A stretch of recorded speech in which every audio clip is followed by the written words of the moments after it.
Bonsoir et bienvenue dans cette nouvelle édition du journal dont une large part sera consacrée à l'élection du nouveau président du conseil départemental. Élu à l'unanimité, c'est le conseiller départemental de Ouangani, Sobadine Ibrahim Ramadani, qui est désormais à la tête de la collectivité. Et pour en parler avec nous ce soir sur ce plateau, Jacques-Martial-Henry, bonsoir. Bonsoir Amina. Donc vous êtes ancien conseiller général de Mamoudzou 3. Déjà. Et vous étiez à l'hémicycle Inous à Bamana ce matin, vous l'avez vécu en direct l'élection, on en reparlera juste après, mais voici d'abord les titres de ce jeudi 2 avril.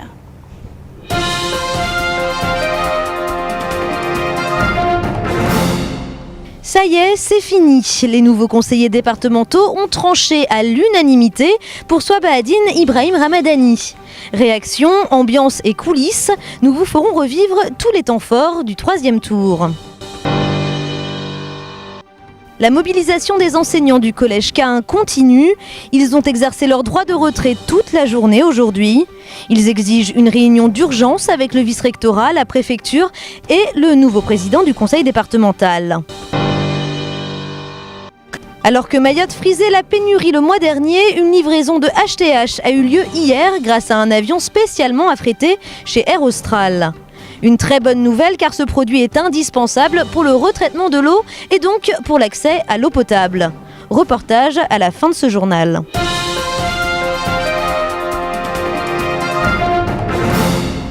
Alors qu'à l'intérieur, les conseillers départementaux préparaient l'élection, une toute autre ambiance a pris place à l'extérieur. Mise à disposition de téléviseurs et l'installation d'un écran géant, le public venu en masse a lui aussi pu suivre l'événement en direct. Assigna Moussa et Fred Souleymana étaient également sur place. Habillés en costume pour les hommes, salouva pour les femmes et ornés de colliers de jasmin, l'élégance est de mise. Le public suit le déroulement de ce grand événement grâce aux télévisions installées dans le jardin du conseil départemental. Tout le monde est concentré pour ne rien manquer de ce moment unique. C'est un beau jour pour Mayotte, le 101e département de la France. Vous voyez toutes les couleurs, bleu, blanc, rouge, drapeau européen. Bon, et voyez nos dames, comment elles sont habillées, toutes belles, tout le monde est content, tout le monde est joyeux. Je pense qu'aujourd'hui, c'est un jour très très important pour Mayotte, pour les Mahorais. Je suis venu soutenir l'UMP avant tout, avec le soutien de toute la population de ce canton et ainsi que des partis politiques qui nous ont soutenus. D'ailleurs, je les remercie aujourd'hui. J'espère que l'UMP va remporter ces élections aujourd'hui. Un grand moment pour la population mahoraise qui a souhaité que la cohésion des conseils départementaux prime. Et leurs souhaits ont été entendus. À l'unanimité, les 26 élus ont voté pour Sobadine Ibrahim Ramadani. C'est un jour très important dans la politique de la ville de Mayotte. On a choisi notre nouveau président, donc je tenais vraiment à y être et à partager cette émotion non seulement avec Mayotte tout entier, mais surtout chaleureusement avec notre canton Ouangani. Je suis fière de M. Sabaha. Je pense que tous les Mahorais aussi, ils ont adoré enfin les Mahorais, ils ont compris qu'on doit être tous ensemble pour travailler et faire avancer notre île, notre beau île au parfum qui est Mayotte. Enfin, je suis très contente et tout le monde ici au conseil général, il partage ce que moi je partage aujourd'hui. Après l'élection, place à la danse traditionnelle, le débat, organisé par l'association Croatia de Sada. Et pour clore la fête en douceur, des boissons et apéritifs étaient proposés aux invités. Notre équipe était également dans les coulisses de l'événement et pour cette occasion bien particulière, aucune place à l'improvisation. Les différents acteurs de l'information venus couvrir l'événement, tout comme les hôtesses d'accueil, chacun était à sa place et savait très exactement ce qu'il avait à faire. Reportage de Shakila Youssouf et Fred Souleymana. À côté des hôtesses en salouva et ornées de colliers de fleurs, les coulisses s'organisent. Médias locaux, associations, tout le monde est sur le qui-vive. La matinée promet d'être riche en émotions. Tout ce beau monde a hâte de connaître le nom du prochain président du conseil départemental. L'accueil et les débats ont été assurés par les membres de l'association Kouraïchia de Sada. L'impatience est palpable. C'est l'association Kouraïchia de Sada qui font l'accueil. Notamment tout à l'heure, on va faire une représentation de débat pour inaugurer le nouveau président. Voilà. Attention Flo. Dans l'équipe Kwezi qui retransmet l'événement en direct, nous avons notre Romain Passepartout qui arrive à se faufiler partout. Il a même réussi à décrocher certaines réactions indiscrètes. J'ai la chance qu'ils me connaissent un peu, donc j'arrive à passer à droite à gauche et donc d'avoir quelques indiscrétions.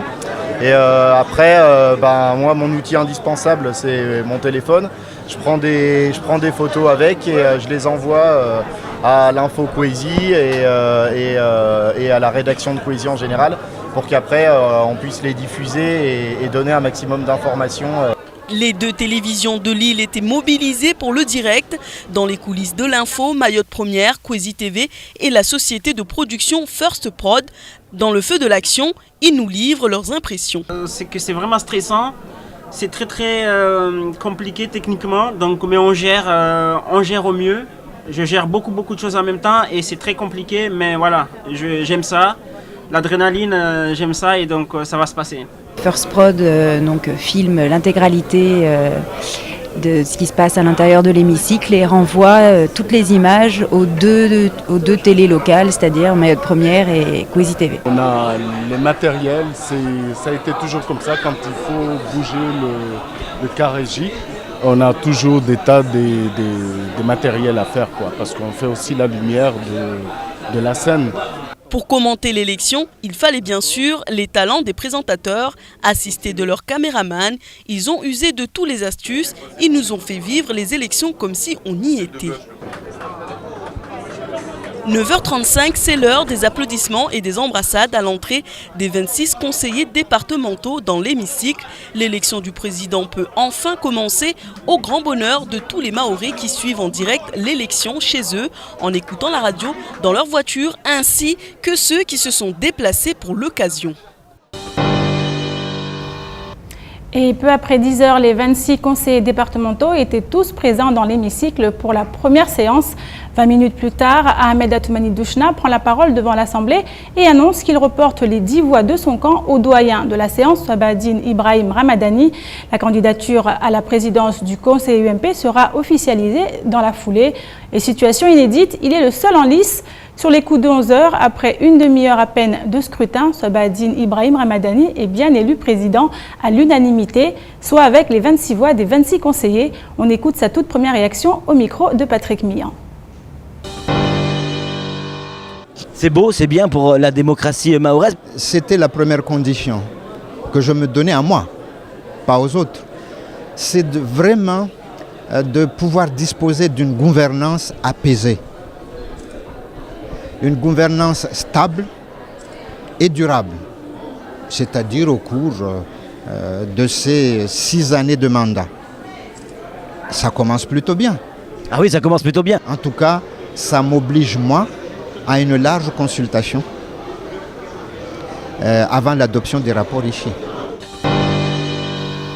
Alors, Jacques Martial-Henry, une élection à l'unanimité, ce n'est pas commun, surtout ici à Mayotte. Vous savez, déjà, j'aimerais adresser mes salutations à toute la population de Mayotte qui nous écoute ce soir.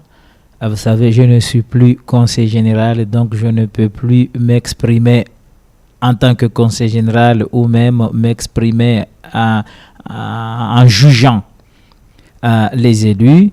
Je ne peux que m'adresser à la population en tant que citoyen. Effectivement, la population s'est prise dans son propre piège. Parce que pendant longtemps, nous avons fait une confusion entre le rôle du conseiller général et le rôle d'un maire. Or, le conseil général, c'est juste une circonscription électorale. Le conseil général doit mener son action dans l'ensemble du département. La commune, c'est une circonscription électorale, mais aussi administrative. Le maire est habilité à engager juridiquement et financièrement l'action dans sa commune. Or, le conseil général n'est pas habilité à engager juridiquement et financièrement l'action du département au sein de sa circonscription électorale. Donc, cette confusion existe jusqu'à aujourd'hui, malgré qu'il y ait eu une fusion des cantons cette fusion est allée au-delà des frontières communales, et je constate tout simplement que cette confusion persiste. C'est pourquoi chaque élu a eu un mandat pour ne pas se retrouver dans l'opposition.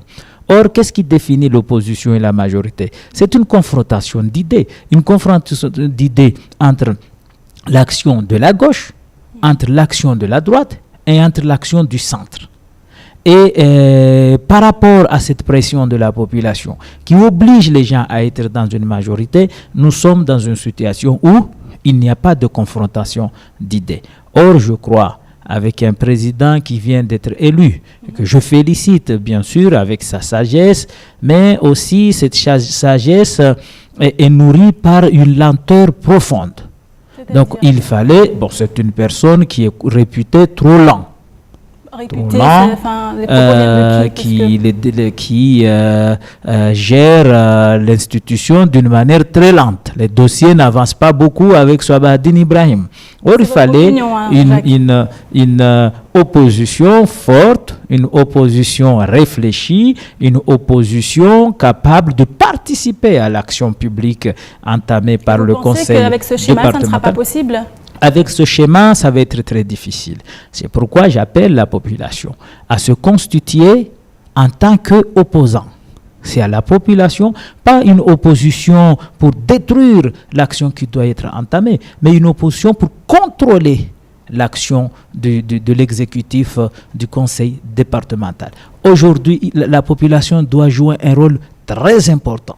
Alors, la population doit se constituer en groupe de lobbying, un groupe de réflexion, un groupe d'opposition pour pouvoir contrôler l'action de l'exécutif, parce que au sein de ce département, ce schéma a été détruit. Alors, on a souvent dit que les élus mahorais n'étaient pas capables de se mettre d'accord, or a priori, avec ce qui s'est passé. Alors, il faut distinguer l'élément psychologique et l'élément matériel.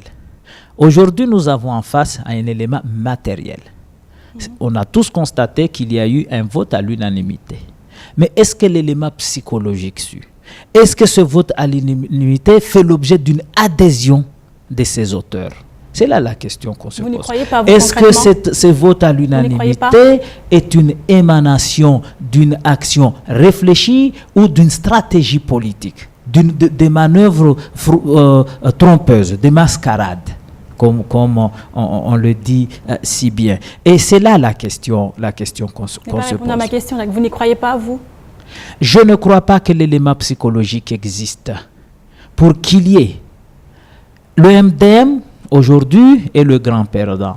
Parce que le MDM a construit sa propre défaite. On a eu des candidats qui ont été combattus, qui sont des centristes. Et pour la plupart du centre-gauche. Les négociations avec le MDM allaient se faire sans aucun problème. Mais le MDM, partout, a soutenu des éléments de droite, la droite classique.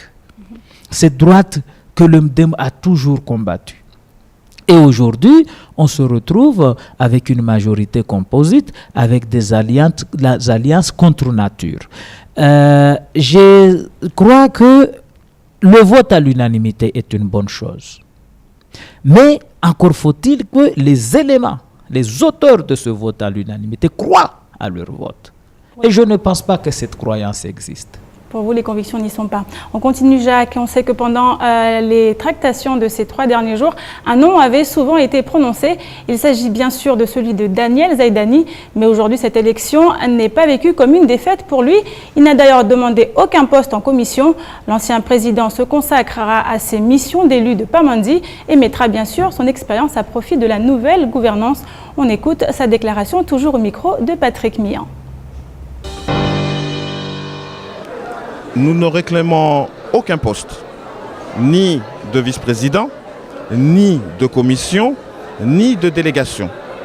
Nous sommes simplement des hommes qui avaient été élus dans nos territoires respectifs pour améliorer le quotidien de la population dans divers secteurs. Nous ne sommes pas animés du tout par le besoin d'avoir un poste particulier, mais nous sommes animés par une ambition clairement définie d'apporter notre savoir-faire à l'amélioration de notre quotidien à travers les actions que pourra mener la collectivité. Il appartiendra à ce moment-là à l'exécutif du Conseil général de faire appel à nous ou pas, mais je crois que vous aurez compris que à travers ce vote à l'unanimité du président, le choix et le mode et les décisions qui seront prises tiendront simplement de la responsabilité de l'exécutif. Et pour la première fois à Mayotte, la première vice-présidence revient à une femme, Madame Fatima Soufou de Dzaoudi l'abattoir. Issoufia Djemoko du canton de Bandrabois devient lui deuxième vice-président. Raïssa Ndum de Koungou est troisième vice-présidente. La quatrième vice-présidence revient à Issa Abdou, élu à Dembéni. Le cinquième à Mariam Saïd du canton de Mamoudzou 3. Le sixième vice-président est Mohamed Sidi de Mamoudzou 1. Et enfin, la septième vice-présidence revient à Benissa Ousseni, élu à Tingoni. Alors, Jacques Martial, on l'a vu, lors de cette élection, il y avait quand même 3 anciens présidents du Conseil général qui n'ont pas prétendu à ce poste. Et comment vous l'expliquez? Oui, il faut savoir une chose, que j'ai l'impression que la population a soutenu la majorité qui vient de s'achever. Parce que nous avons dans le canton de Boigny 2 membres de cette majorité qui s'affrontaient au deuxième tour. Nous avons Noman qui était président du groupe de la majorité qui a été réélu. Nous avons Daniel Zaidani qui a été réélu. Nous avons Benissa qui a été membre de cette majorité qui a été reconduit. Nous avons Aïnoudine Amtsamboro qui a été soutenu par le directeur de cabinet qui a été réélu. Nous avons à Passamaintu Hassani El Henrive que j'avais soutenu, qui s'est largement positionné au deuxième tour et qui a perdu les élections des peu. Donc nous avons, par rapport à cette situation, je crois que la population a voulu la continuité de l'action qui a été menée par Daniel Zaidani. Et cette continuité pourrait très bien s'incarner à travers Daniel Zaidani ou à travers Ahmed Atoumani Douchna, qui étaient des éléments qui composaient cette majorité.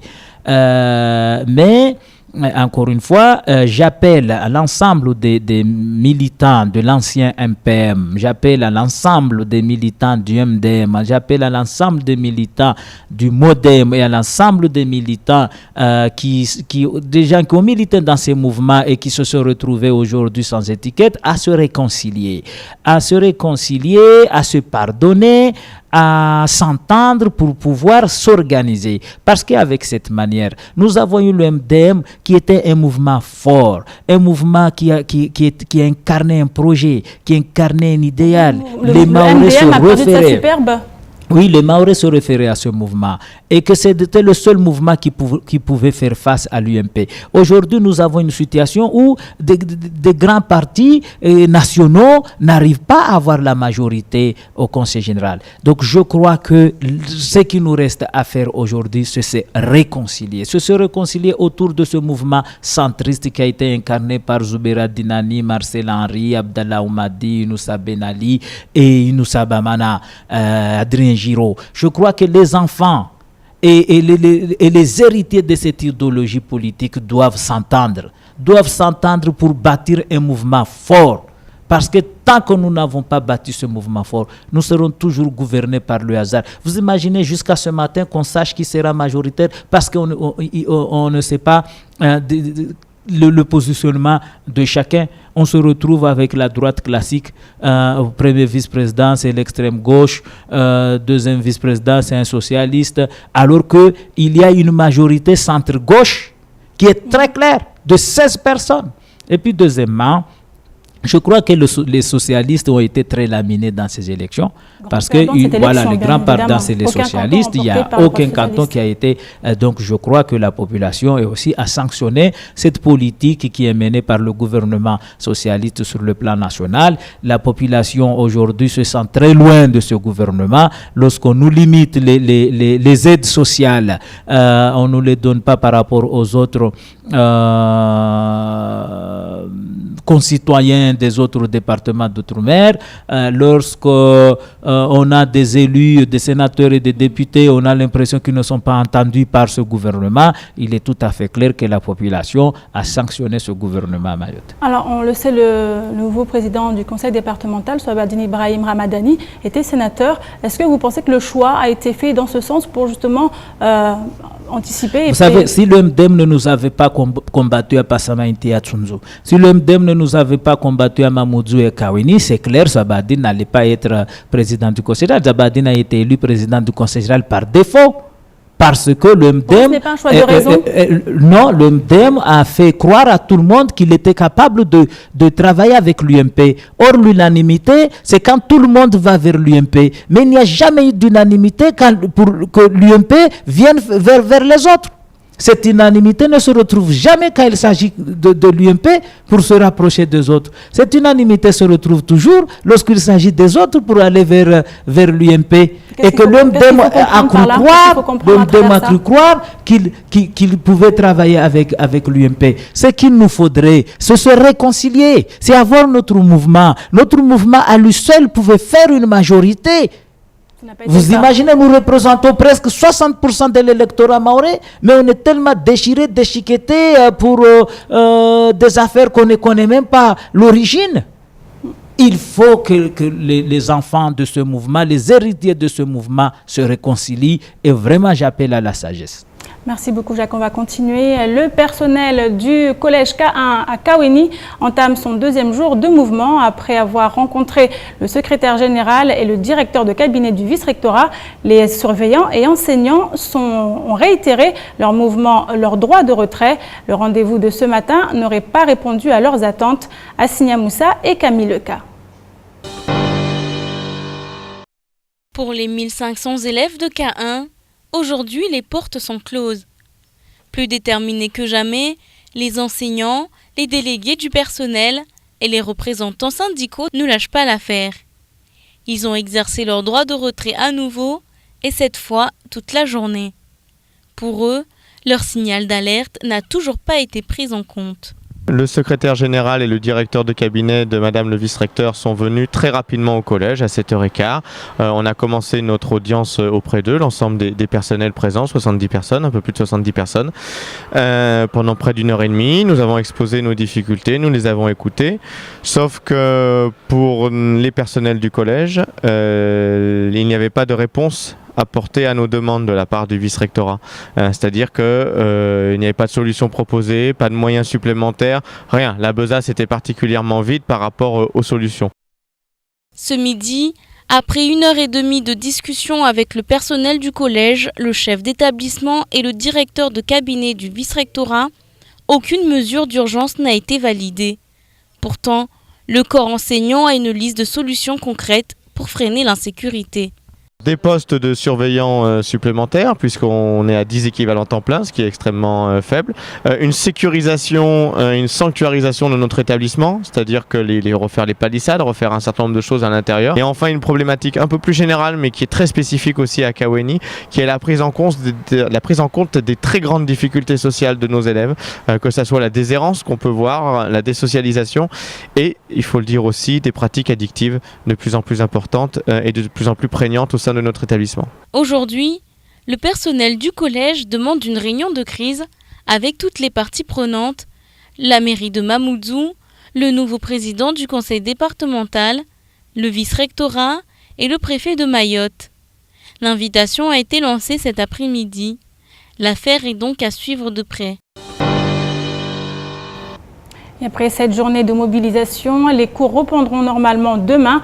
Les suites à ce dossier sont attendues la semaine prochaine. Maintenant, pour ce qui est de l'actualité, du reste de l'actualité de ce jeudi 2 avril, je vous propose de le découvrir dans l'actualité en bref, présentée par Camille Leca.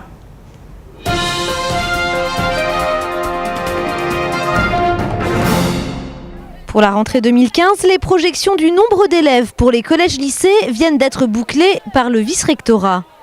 Et la surpopulation est encore malheureusement la règle. Dans un contexte d'insécurité grandissante et de conditions d'accueil difficiles, cette nouvelle ne va pas arranger les choses. Lille comptera ainsi près de 39 000 élèves dans le secondaire en septembre prochain, alors qu'il n'était que 18 000 il y a 12 ans. Problème, le nombre d'établissements n'a pas, lui, augmenté en conséquence. En 2003, on comptait 16 collèges et en 2015, il n'y en a que 20. Du côté des lycées, on en comptait 7 en 2003, il n'y en aura que 10 en 2015. Le collège de Doujani restera le plus grand de France avec ses 1800 élèves. Pas très loin derrière, ceux de Mgombani, Passamenti et Kungu. Quelques semaines après son anniversaire officiel, Eco Emballage poursuit ses actions de sensibilisation au grand public. Demain, vendredi 3 avril, la population est invitée place de la République. Un atelier graffiti sera organisé sur les poubelles de tri, les trios, de 9h à midi. Une animation qui vise à sensibiliser la jeunesse mahoraise à la problématique du tri des déchets dans un cadre artistique et ludique. Des élèves du lycée de Kaweni et des bénévoles d'associations en charge de la mobilisation sociale participeront. Les candidatures pour le Fonds social européen, le FSE, sont ouvertes pour des projets sur l'année 2015-2016. Les aides bénéficieront aux personnes exposées au chômage et à l'exclusion, comme les demandeurs d'emploi, les jeunes à la recherche d'un premier poste ou encore les femmes. Pour ce premier dépôt de projet, 3 axes sont concernés, l'accès à l'emploi et à la formation, la réussite dans l'enseignement supérieur et le développement de dispositifs d'économie sociale et solidaire. La date de clôture des candidatures est fixée au 3 mai 2015. Si vous êtes intéressé, vous pouvez aussi vous faire accompagner par la mission des affaires européennes de la préfecture.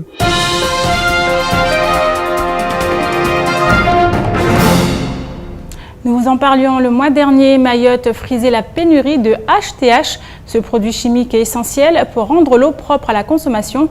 Après près de 3 semaines d'attente, la SMAE, Société Mahoraise des Eaux, a pu régler le problème. Un avion affrété spécialement chez Air Austral s'est posé hier midi à Pamandi avec à son bord 7 tonnes de HTH.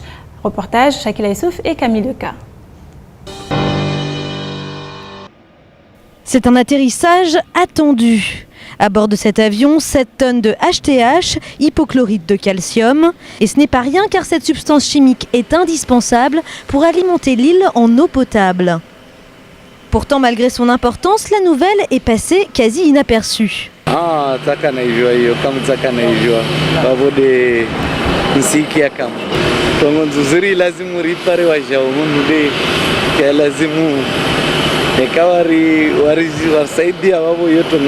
Je suis très surprise parce que c'est pour l'île, enfin, il faut organiser bien les choses comme il faut, ça concerne la population mahoraise, donc forcément moi je ne suivais pas l'actualité mais je suis très surprise de l'apprendre. Pour faire clair, le HTH est utilisé lors du retraitement des eaux. Grâce à ce produit, l'eau qui arrive dans les foyers mahorais peut donc être propre à la consommation. Début mars, le département frôlait la pénurie, une situation grave qui risquait de mettre en péril l'accès à l'eau potable. Mais la SMAE mahoraise des eaux a heureusement pu s'alimenter dans des stocks réunionnais. L'avion qui s'est posé sur le tarmac hier midi a été affrété spécialement chez Air Austral pour un acheminement plus rapide. Mais si cet arrivage était indispensable, les stocks de Mayotte ne sont pas encore complètement reconstitués.